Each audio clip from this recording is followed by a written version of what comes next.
students, today we are going to learn the interesting chapter, the name of the necklace. This lesson in first unit 1.5, the necklace. Necklace रत्नहार किंवा एक मोत्याचा हार. This story is written by a French writer, Guy de Maupassant. The story is in two parts. First, we will learn the first part of the story.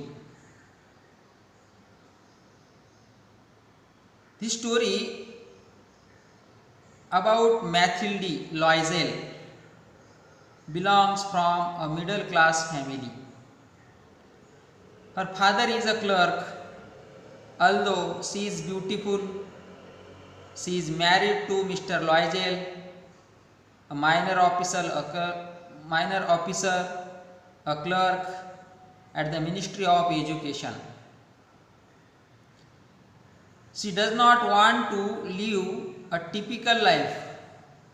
She dreams to live in a mansion. She sees daydreams. So we will start the first part of the story. Mathilde was a pretty and charming girl, born as if by an error of fate into a family of clerks. या कथेची जी मुख्य नायिका आहे, main character आहे, the name of मॅथिल्डी. मॅथिल्डी ही एक अतिशय सुंदर आणि देखणी एक मुलगी होती की जिचा जन्म as if bye an error of फेट, दुर्दैवाने, कम नशिबाने, into a family of clerks, की तिचा जन्म दुर्दैवाने एका कारकुनाच्या कुटुंबात तिचा जन्म झाला होता. She had no means of becoming known, understood, loved, or be wedded to an aristocrat, and so she let herself be married to a minor official at the Ministry of Education.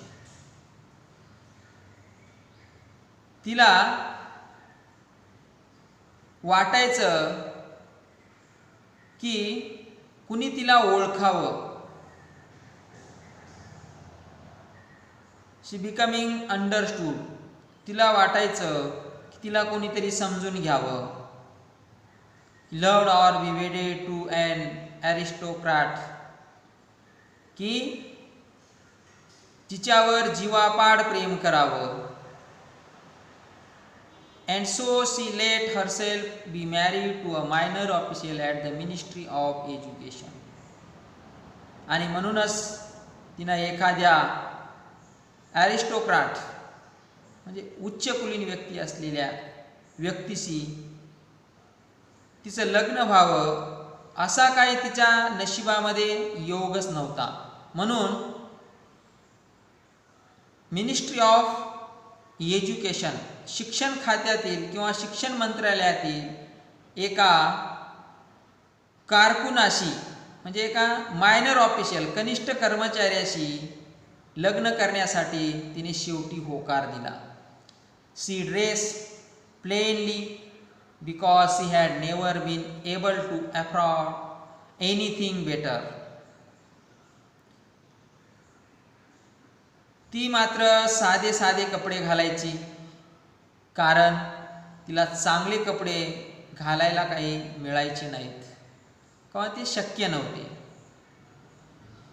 She suffered endlessly, feeling she was entitled to all the luxuries of life.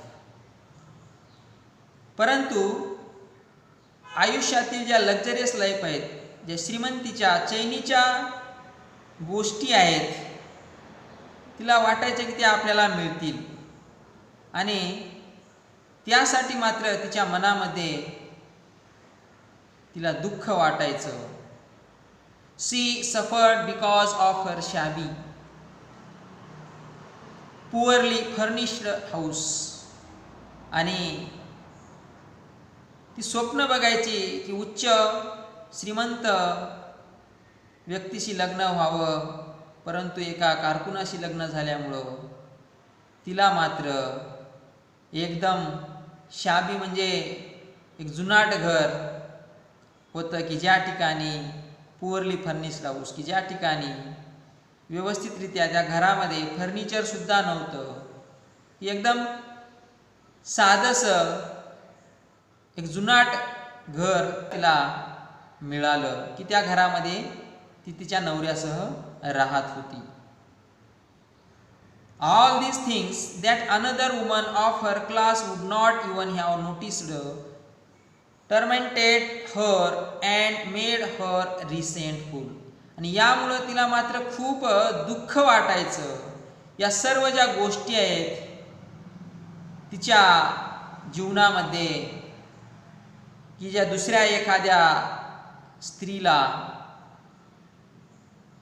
त्या खटकल्या नसत्या, पण तिला मात्र खूप मोठं असं resentful म्हणजे दुःख, तिला खूप मोठं या गोष्टीचं दुःख वाटायचं की आपण उच्च सोयींनी युक्त घरामध्ये राहत नाही, याचं तिला मात्र खूप मोठं दुःख व्हायचं आणि तिला स्वतःची चीड यायची. She dream of a grand palatial mansion with washed rooms and inviting smaller rooms perfumed for afternoon chats with close friends. की ती स्वप्न बघायची एकदम अशा राजाच्या राजवाड्यासारखं घर राहावं की ज्या ठिकाणी भरपूर अशा खोल्या असतील, तिला वाटतील त्या ठिकाणी छोट्या छोट्या खोल्या असतील आणि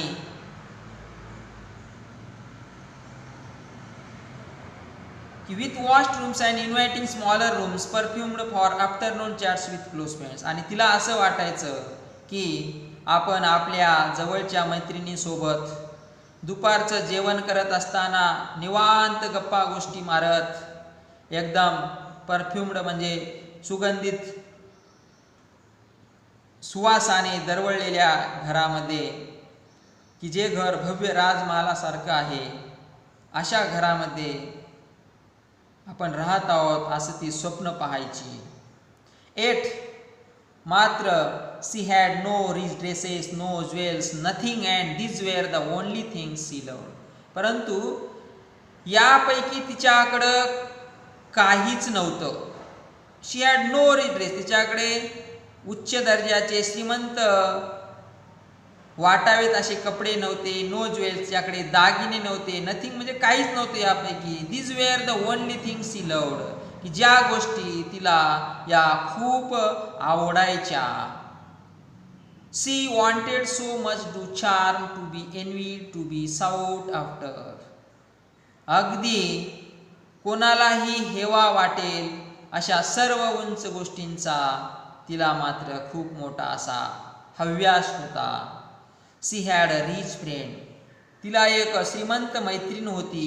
अ former schoolmate at the convent, की जी तिच्यासोबत कॉन्व्हेंट स्कूलमध्ये त्या शिकलेल्या होत्या. हुम शी अवॉइडेड व्हिजिटिंग, की जी ही अशा आपल्याकडे गोष्टी नसल्यामुळे तिला भेटण्यासाठी टाळाटाळ करायची. Because afterward she would weep with regret, despair and misery. आणि तिला वाटायचं की आपण जर आपल्या मैत्रिणीला भेटलोत तर आपले हाल तिला समजतील, तिला आपली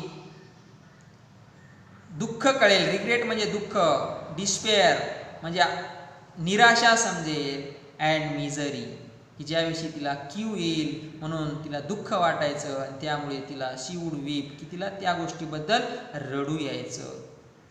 One evening her husband came home with an air of triumph. एके दिवशी संध्याकाळी मॅथिल्डीचे पती एका विजयी तोऱ्यामध्ये घरी परत आले, holding a large envelope in his hand. Envelope means एक लिफाफा. की ते ज्यावेळेस घरी आले त्यावेळेस त्याच्या हातामध्ये एक लिफाफा होता. आणि ही सेड, मिस्टर लॉयजेल म्हणाले, लुक, पहा, इकडे पहा, हेअर समथिंग फॉर यू. बघ, मी तुझ्यासाठी काहीतरी आणलेलं आहे. She tore open the paper and drew out a card on which was printed the words. तिने ते लिफाफा हातात घेतला आणि तो फाडला.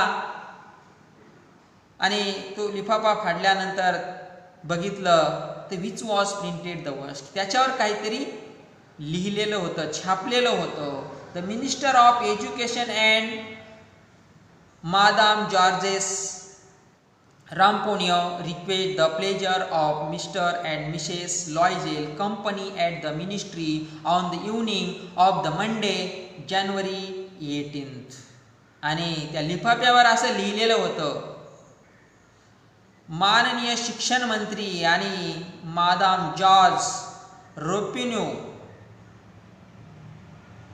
की दिनांक 18 जानेवारी वार सोमवार सायंकाळी मिस्टर अँड मिसेस लॉयजेल, श्रीमती अँड श्रीमान लॉयजेल यांना प्लेजर म्हणजे एकदम आनंदामध्ये निमंत्रण देण्यात येते की आपण या कार्यक्रमाला उपस्थित राहावं. इन्स्टीड of being dilated as her husband had hoped. तिच्या नवऱ्याला वाटलं की तिला आनंद झाला असेल, परंतु इन्स्टीड ऑफ बिंग डिलाइटेड, तिला आनंद होण्याऐवजी she threw the invitation on the table resentfully. आणि एका दुःखाच्या आवेशामध्ये तिनं ते इन्व्हिटेशन एका टेबलावर जोरात फेकून दिलं. अँड मटर्ड, आणि स्वतःशीच पुटपुटली, what do you want me to do with that. मी या लिफाफ्याचं काय करावं असं तुम्हाला वाटतंय. And what do you expect me to wear if I go. आणि जर जायचं आहे ना तर मी कोणते कपडे घालावे अशी तुमची अपेक्षा आहे. He hadn't thought of that. Mr लॉयजेलनं मात्र या गोष्टीचा विचारच केला नव्हता. ही स्टॅमर्ड, तो चाचरत म्हणाला, why the dress you go to the theatre in. का थिएटरमध्ये जाण्यासाठी जो ड्रेस तू घालतेस ना, it seems very nice to me. की तो मला वाटतंय की तो खूपच छान आहे, तो घाल ना तू dress. He stop stunned distressed to see his wife crying. आणि पण आपली बायको एवढं ओरडताना आणि रडताना पाहून तो मात्र दुःखी झाला. स्टॉप्ड, स्तब्ध झाला. स्टन्ड, स्तब्ध झाला. डिस्ट्रेस्ड, तो निराश झाला आणि तिच्याकडं पाहतच राहिला. शी स्टटर्ड. स्टटर्ड मीन्स तो चाचरत म्हणाला, व्हॉट द मॅटर, काय झालं. लेट्स सी मॅथिल्डी, काय झालं, आपण पाहूयात आता एखादा दुसरा ड्रेस. की how much would a suitable dress cost. की जो ड्रेस तुला आवडेल अशा ड्रेसची काय किंमत असेल बरं. तो म्हणाला. She thought for a moment, computing the cost and also wondering what amount she could ask for without and immediate refusal. आणि तिनं असं म्हटल्या तिनं ती विचार करायला लागली, त्या ड्रेसच्या किमतीचा हिशोब करू लागली आणि एकदम नकार येऊ नये म्हणून ती कोणती किंमत सांगावी याचा ती विचार करू लागली. ॲट लास्ट, शेवटी सी आन्सर्ड हेसिटंटली. शेवटी तिनं हेसिटंटली म्हणजे एक घुटमळत तिनं उत्तर दिलं, आय डोंट नो एक्झॅक्टली. एकदम किती रुपयाला ड्रेस असेल मला नाही माहीत, बट परंतु I think I could do it with 400 francs.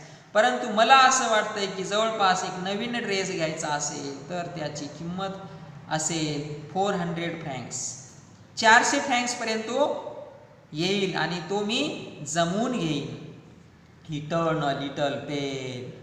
पेल म्हणजे एक स्तब्धपणे उभा राहिलेला एक चेहरा किंवा एक प्रतिकृती माणसाच्या.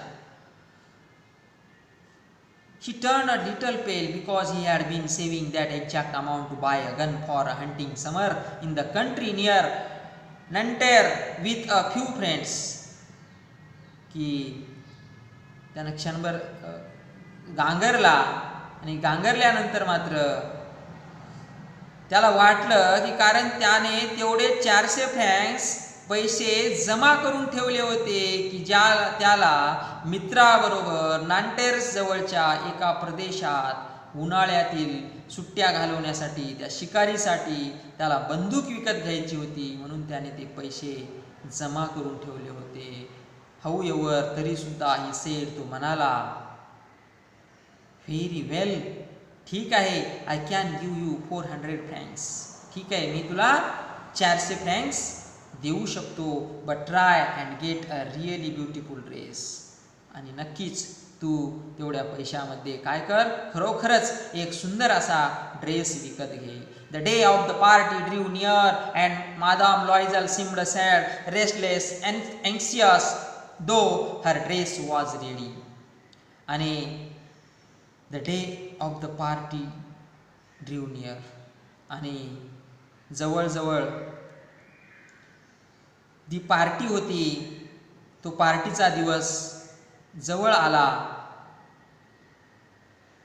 तशी मादाम लॉयझेल सीम्ड सॅड, तशी मादाम लॉयझेल दुःखी दिसू लागली. Restless anxious though her dress was ready, आणि ती अस्वस्थ दिसू लागली. रेस्टलेस अँक्सियस, चिंतातुर दिसू लागली, बेचैन दिसू लागली. Thought her dress was ready, की ते ड्रेस आता कसा तयार करायचा याविषयी ती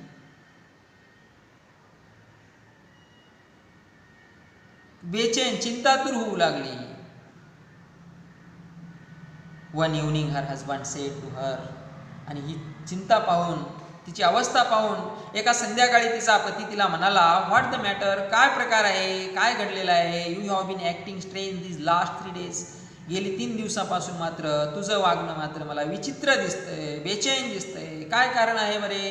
शी रिप्लाइड, तिनं उत्तर दिलं, I am upset, me nervous आहे, मी नाराज आहे. दॅट, की आय हॅव नो ज्वेल्स, की माझ्याकडे एकही दागिना नाही. Not a single stone to wear, एकही दागिना नाही की मला तो परिधान करण्यासाठी माझ्याकडे नाही. I would rather not go to the party, जाऊ द्या, आता मला काही पार्टीला यायचं नाही, त्यापेक्षा पार्टीला न गेलेलेच बरं, असं तिनं आपल्या नवऱ्याला उत्तर दिलं. यू कुड वेअर फ्लावर्स, ही सेड, तो म्हणायला लागला, यू कुड वेअर फ्लावर्स, अगं तू फुलांचे दागिने केल्यासारखं फुलांनी तू माळून घे. They are very fashionable at this time of year, अरे सध्याच्या काळामध्ये ही एक फॅशन झालेली आहे. शी वॉज नॉट कन्व्हिन्स्ड, तिची मात्र काही या गोष्टीनं समजूत मात्र जाईना, पटेना.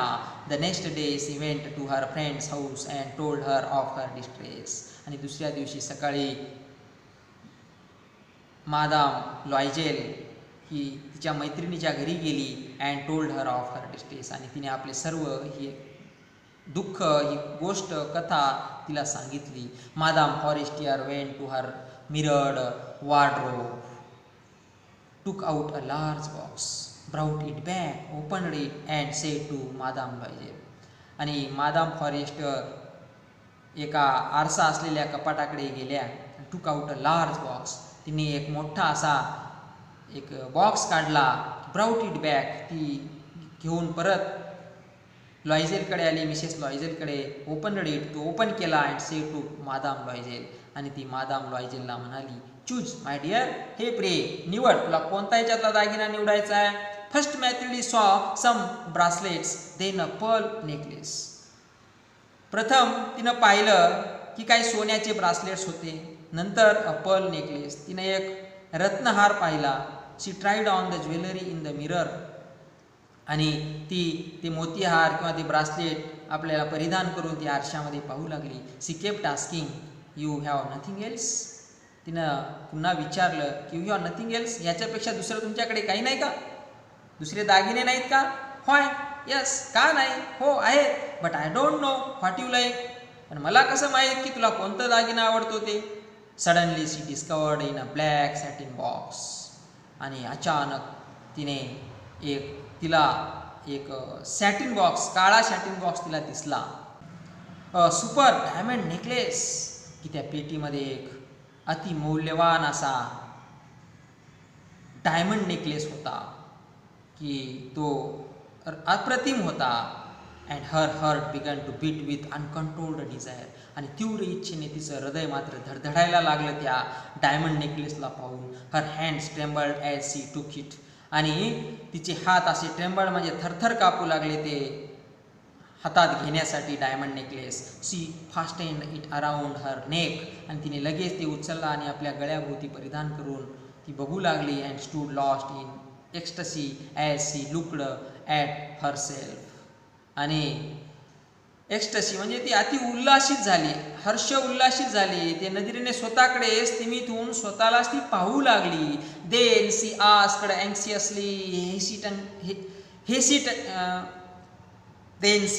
अँक्सियसली hesitating, would you lend me this, just this?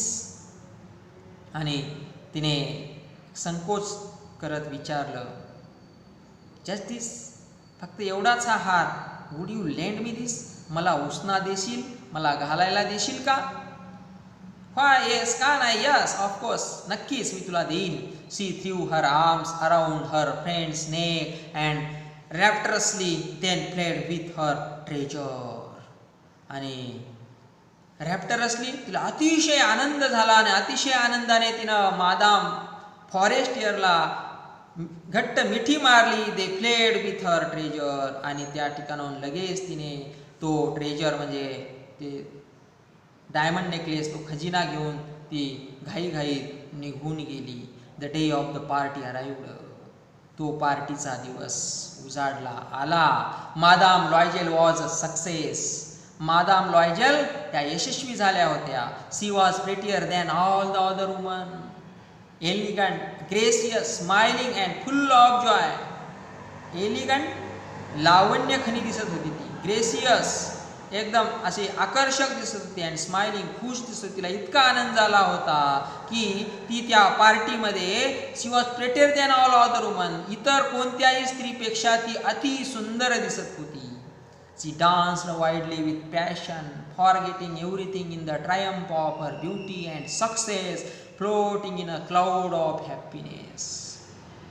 आणि ती मात्र त्या आनंदामध्ये, तिच्या त्या सौंदर्यावरती एका विजयाच्या उत्कट उल्हासामध्ये बेभान होऊन ती मुक्तपणे नाचत होती. आणि जसं काय की floating in a cloud of happiness, एकदम सुखाच्या ढगाच्या लाटावर जसं तरंगावं तसं ती तरंगत होती. Mathilde and her husband left at about 4 o'clock in the morning. आणि ती पार्टी जवळपास सकाळी 4 पर्यंत चालली. आणि सकाळी 4 वाजता मॅथिल्डी आणि तिचे पती यांनी ती पार्टी संपली आणि तिथून ते निघाले. When they were finally in the street. शेवटी ते रस्त्यावर आले म्हणजे जाण्यासाठी. They could not find a cab, परंतु त्यांना मात्र टॅक्सी काही मिळाली नाही. They walked down toward the Seine म्हणजे एक त्या ठिकाणचं एक मासे पकडण्याचं जे एक ठिकाण होतं समजा, त्या ठिकाणचं दृश्य, की वॉकड डाऊन त्या दिशेने ते निघाले. टिल दे फाउंड वन, की त्यांना जोपर्यंत टॅक्सी मिळत नाही तोपर्यंत ते चालत राहिले. They were dropped off at their door in the rue des martyrs and sadly it was all over for her. आणि त्यांना शेवटी टॅक्सी सापडली. आणि टॅक्सी सापडल्यानंतर त्या रुद मार्टर्स येथील त्यांच्या घराच्या दारापाशी त्या टॅक्सीने त्यांना सोडले. आणि अखेरीस तो संपूर्ण समारंभ या ठिकाणी it was all over for her, तिच्यासाठी मात्र समाप्त झाला होता. In front of the mirror. घरी गेल्यानंतर she took a final look at herself in all her glory. Glory म्हणजे वैभव. की तिला वाटलं घरी आल्यानंतर एकदा आपलं हे दागदागिने परिधान केलेलं वैभव, आपला श्रंगार पाहावा म्हणून ती आरशाच्या समोर गेली. But suddenly she uttered a cry. परंतु ती अचानकपणे जोरात ओरडली. She no longer had the necklace round her neck. तिनं बघितलं की आपल्या गळ्याभोवती तो डायमंड नेकलेस नव्हताच, तो गायब झाला होता. What is the matter asked her husband. तिच्या पतीने विचारलं, व्हॉट इज द मॅटर, काय झालं मॅथिल्डी. शी टर्न टुवर्ड्स हिम. ती त्याच्याकडे वळली. Panic stricken. I no longer have Madame Forestier's necklace. Panic, तिला एक धक्का बसला. चिंतातूर होऊन ती गोंधळून भेदरून म्हणायला लागली, माझ्याकडचा I no longer have Madame Forestier's necklace. की जो मादाम फॉरेस्टरकडून तो हार आणला होता, तो हार माझ्या गळ्यात नाही. He stood up distraught. आणि तो मात्र स्तब्धच उभा राहिला, गोंधळून गेला. व्हॉट, काय, हाऊ, कसं, दॅट्स इम्पॉसिबल, हे शक्यच नाही, असं तो म्हणायला लागला. आणि अशा पद्धतीनं या पाठामध्ये आपण बघितलं की मॅथिल्डी कशा पद्धतीनं पार्टीला जाण्यासाठी हार आणते. तिला खूप आनंद होतो. तो हार परिधान केल्यामुळे ती अति सुंदर दिसते आणि त्यामुळे ती ते बेभान होऊन त्या पार्टीत नाचते. आणि ज्यावेळेस ती घरी येतात, घरी बघितल्यानंतर आरशामध्ये पाहिल्यानंतर तिच्या गळ्यामध्ये तो नेकलेस दिसत नाही. आणि त्यावेळेस मात्र मिस्टर लॉयजेल अँड मिसेस लॉयजेल या दोघांनाही खूप मोठा असा धक्का बसतो आणि ते मात्र स्तब्ध होतात, स्टुन्न होतात की त्यांना काय करावं हे काही सुचत नाही. तर आपण या पुढचा भाग पार्ट 2 मध्ये पाहणार आहोत. तोपर्यंत गुड बाय.